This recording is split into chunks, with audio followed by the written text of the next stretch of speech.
Ang lihim.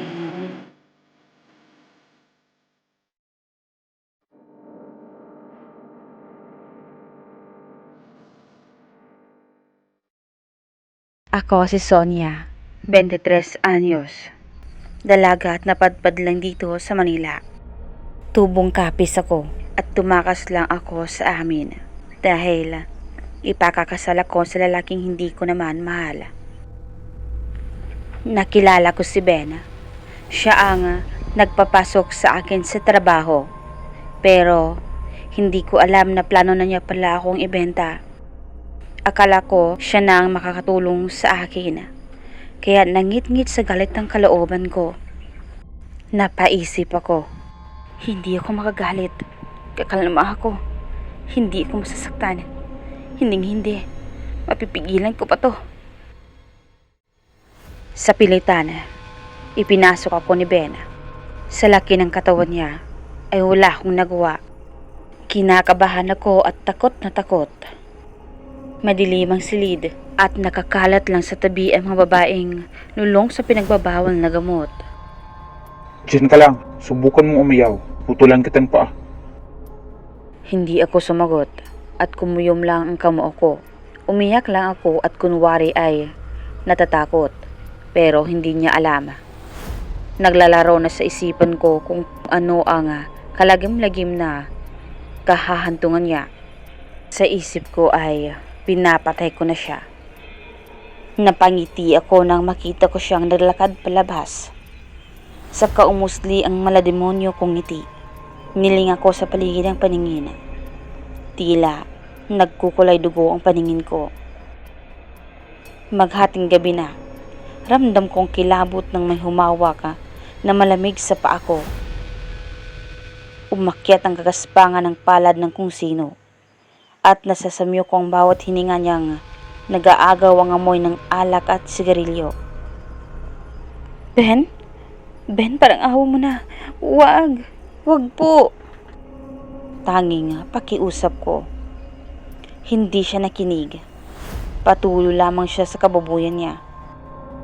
Ramdam ko ang pagpunit niya sa damit kong suot. Hindi ako nakaimik nang dinakma niyang bibig ko at binantaan. Tumahimik ka. Kung ayaw mong mamatay, bago kita ibenta, ako muna ang makikinabang sa'yo. Isang malakas na suntok sa sikmura ko ang natanggap ko mula sa kanya. Sa sakit niyo na unti-unti akong kinakain ng galit. Lumukob sa akin ang nakatagong halimaw na kanina ko pa pinipigilan. Kasabay ng pag-angil ko, tumulis sa mga kuko at ganun din ang paglabas ng mga pangil ko. Namula ang mga mata ko, mabilis din nagbago ang anyo ko. Ha? Halimaw! Aswang!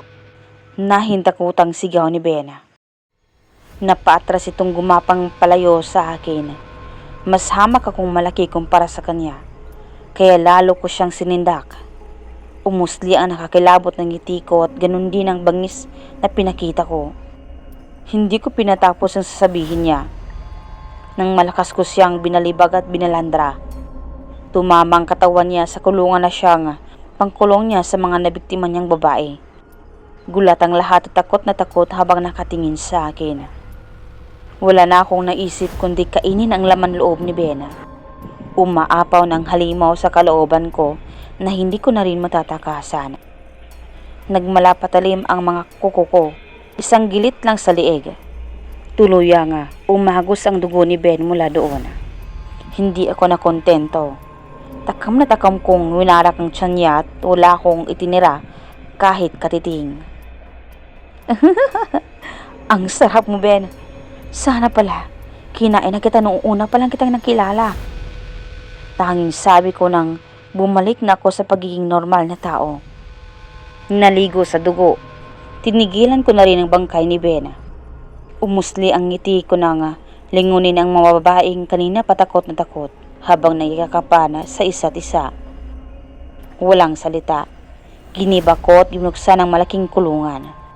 Hindi para sila ay magiging pagkain, kundi para sila ay palayain. Mapagpalang araw sa inyo mga katinig. Ako ang inyong taga-boses, Ava. Salamat nga po pala sa pakikinig at sana po ay suportahan niyo po ang aming channel kasi bagong-bago pa po ito. Sana po pakinggan niyo na rin. And paki-comment na lang sa baba ang inyong request or shout out sa susunod. Maraming salamat.